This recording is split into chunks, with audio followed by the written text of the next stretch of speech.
It was school cleaners who alerted the police of the extent of the damage early this morning. Broken glass, school records and the remains of electronic typewriters lay strewn across the floor and hallways. Doors were wedged open, allowing access into storerooms where expensive television and video equipment was kept. Today, police gathered fingerprints and blood samples found splattered over this window, believed to be the place where the vandals entered. The new North Lakes High School opened in June 1985. Only recently, $38,000 was spent on heavy steel mesh coverings on the windows of the Industrial Arts Block, a victim of past attacks. Most of the 900 students missed out on their lessons today. Year 11 pupils sat for their annual exams amongst the disorder. According to the Education Department, North Lakes High now rates as one of the top 10 schools in the state for break-ins. Break-in-enters, vandalism and robberies aren't rare at this high school. In fact, there's been 8 separate instances already recorded this year. The teachers say they've had enough and are prepared to take strike action if the Education Department doesn't enforce a tighter security plan. Not even the staff rooms were left untouched. The teachers say they're angered by what they describe as the department's lack of concern over school security. Well, I'm not confident that they're going to put one in, or perhaps even think about implementing it. But I am confident that we are going to take action on it if they don't. Principal Dennis Dinning says security is a matter out of the school's hands. Application of security measures, whether you're talking about personnel or electronic security systems or physical barring, is a decision that's made at a level other than at school level. A meeting to discuss the issue will be held next week, involving Education Department officials. Police are continuing their investigations into last night's incident.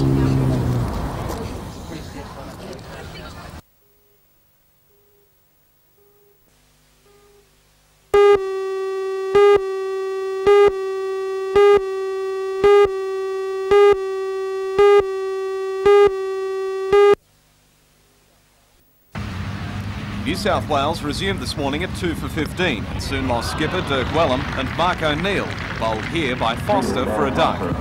Matthews joined Holland at the crease with the score on 4 for 43, but some fine scoring shots by both batsmen moved the score onto 86 before Matthews was bowled by Embury for 25.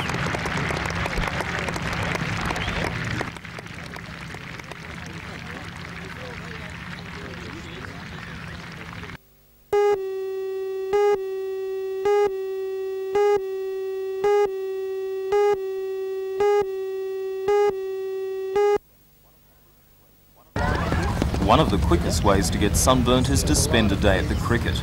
Recognising this, the New South Wales Cancer Council took the opportunity of today's match between England and New South Wales to launch Skin Cancer Awareness Week.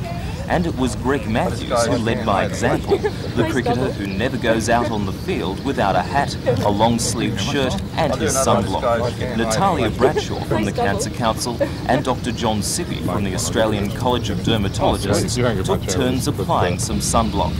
And then a young fan took his turn. Dr Sippy says that 1,000 Australians die every year from skin cancer. He says that everybody is at risk, but that some people are more susceptible than others. Skin type is obviously very important. If you have fair skin, you burn easily, you should definitely protect yourself by the use of these products that we're pushing today, sun creams, hats and shirts. Some people come from a background where they have a Mediterranean type skin or darker skin. They don't tend to burn as easily. People that spend a lot of time in the sun, workers, also should take protective measures. And the other point is that people that spend short times in the sunlight, particularly office workers working at weekends, where they get a lot of intense sunlight, there is very good evidence that these people in fact do more damage than people that obtain small amounts over long periods.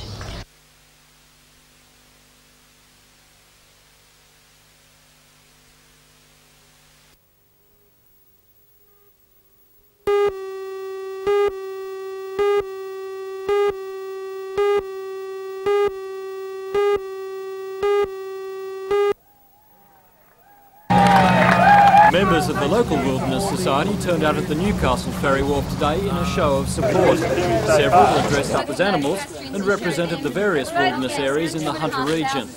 They carried more than 2,200 submissions supporting the proposed legislation and say they have the support from 47 affiliated unions in this region. The Mayoress, Lady McNaughton, was also there to present her submission to the group. Tomorrow they will travel to Sydney to give them to the Minister for Environment, Bob Carr. And we've seen here demonstrated a support from the Hunter and the northern regions of New South Wales in support of the wilderness proposals. 2,200 submissions have been received in the past 2 weeks just in support of the Act in the Hunter region itself. And how do you see the Act affecting people in Newcastle and the Hunter Valley? Well, in the Hunter region it'll be excellent for tourism. It's got a bit of a problem with its industrial yoke around its neck.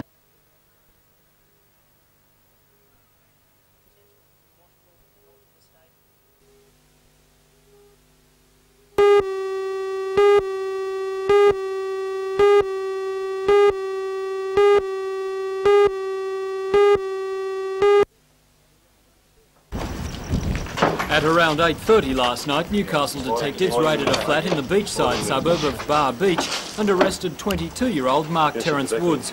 After questioning him in the Brook Street unit, detectives took him to Newcastle Police Station. Just before midnight, he was charged with 7 offences, including assault and attempted murder. The raid on the flat followed 8 hours of intensive police investigations. Around lunchtime yesterday, a motorist on City Road found a seriously injured woman near the gun club at Merriweather Heights. She had stab wounds and burns. Police were called and she told them a man had forced entry into her Cooks Hill home and assaulted her. She was then locked in the boot of a Renault sedan and driven to bushland off City Road.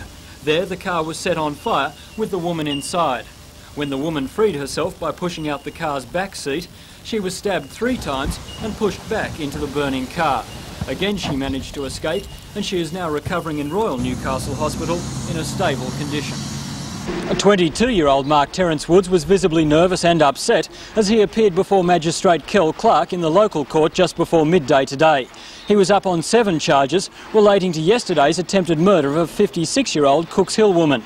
They included 2 counts of sexual intercourse without consent, 2 of setting fire to a car while the woman was locked inside, and 1 of stabbing the woman. Bail was not applied for and Woods has been remanded in custody to appear again on December 16.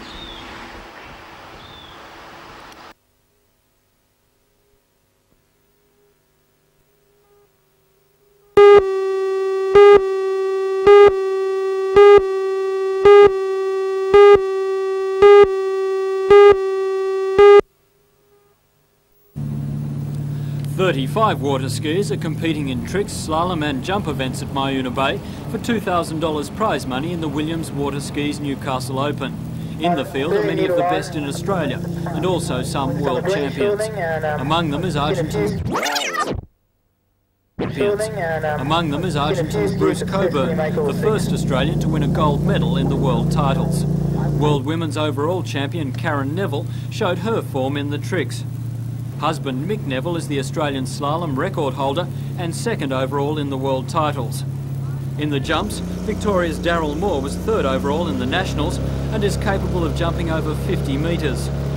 A large field of top locals is also competing, with Graham Coburn, Judy Shasser, Leslie Puxty and John Haggleston among them. Tomorrow promises to be a day of top action, and if today was any indication, maybe a record will fall. He's going to do it. Go.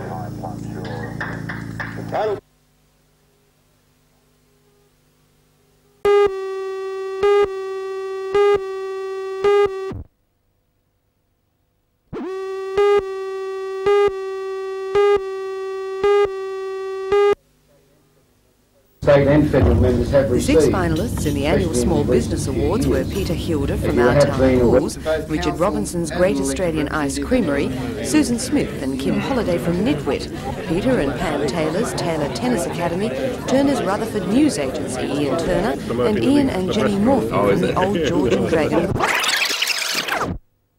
They're from Nitwit, Peter and Pam Taylor.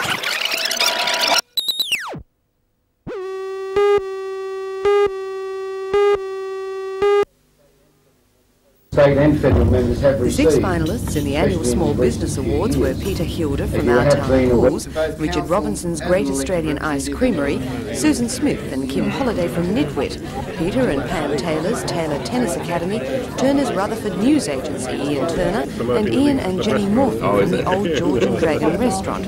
Master of Ceremonies, Maitland Mayor Alderman Peter Blackmore, praised the outstanding efforts by the 6 businesses. And the winner, Ian and Jenny Morphy's Old Georgian Dragon Restaurant. 2 special awards were also presented, the Maitland College of TAFE for 100 years of technical education in Maitland, and the Maitland City Council for its receiving of the 1985 Blewett Award for Excellence in Local Government. This award was accepted by the Mayor at that time, Alderman Ken Guy.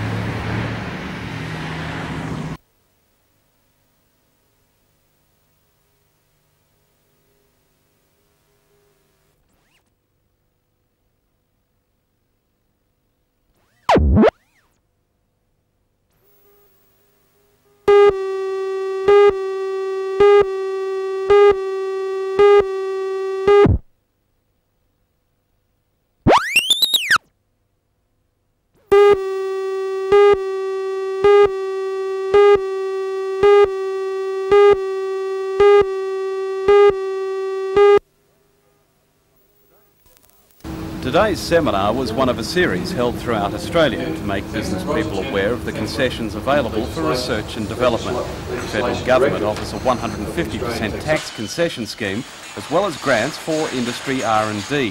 Both schemes have a combined funding of $80 million.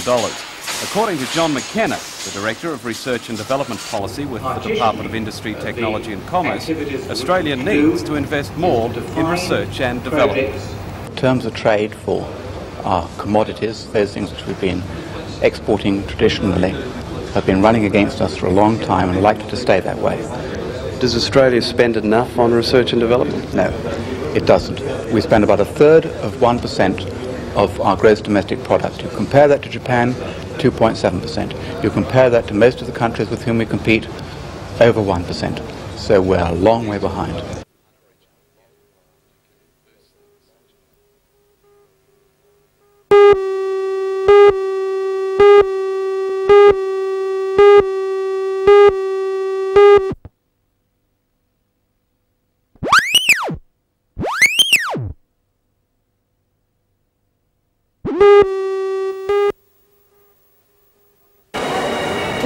Popular retailing phrase, business couldn't have been better at Salamander Shopping Complex today. The supermarket checkout queues were long, and according to General Manager of Shoes, David Coleman, today's success has gone beyond expectations. And from a long-term point of view, the $8 million centre is a hit with shoppers. We come from Soldiers Point, and we've had to travel into Nelson Bay, and it's just wonderful for us. It's a bit out of town for me, but I might come again. What do you think of the new centre? Terrific, really good.